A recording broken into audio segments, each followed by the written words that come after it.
selles suhtes on väga huvitav, et kuna vett ja elektrit ostetakse siin riigis ette, siis sa ei tea kunagi seda hommikut, millal sul vool otsa saab, seda meil praegu on, aga täna pole vett jälle. Ja siis tuleb minna meie uksehoidja just toormen. Ja siis tuleb minna meie majahoidja juurde, maksta talle väike kopikas ja siis ta jälle teeb vett juurde. Oi.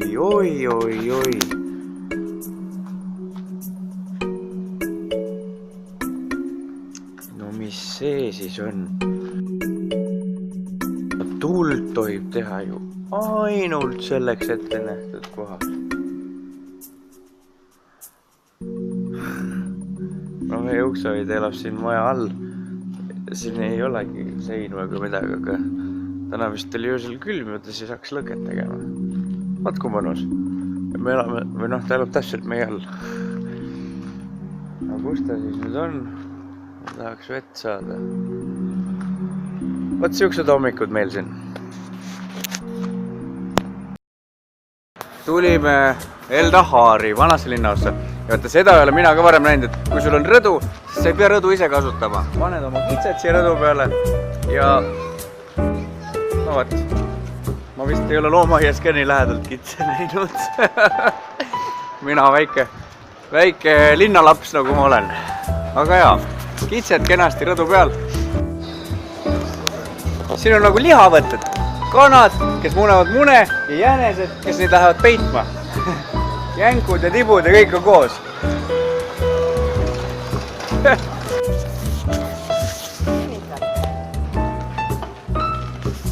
Tulevane jalkakunn meie ees.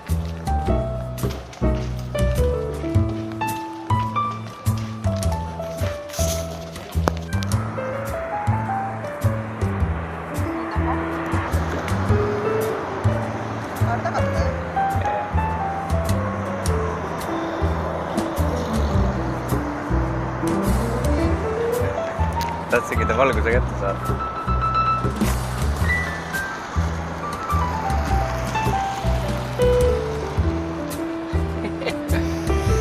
Väike kekko! Vähe on kekosid seekord. Jaa, ma tean, jalutada saab ka, aga kui poiss uhkelt sõidab siin, eks.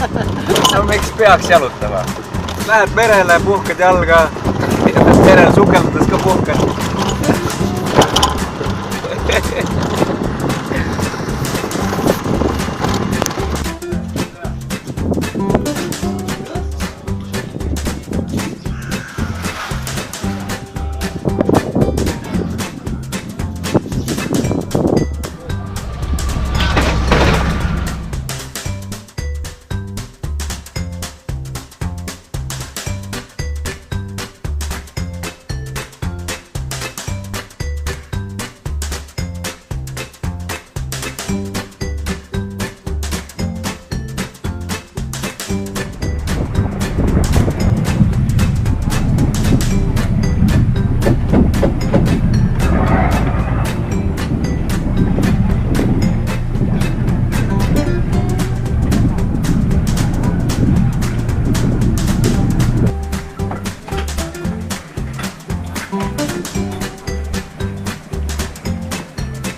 Ready.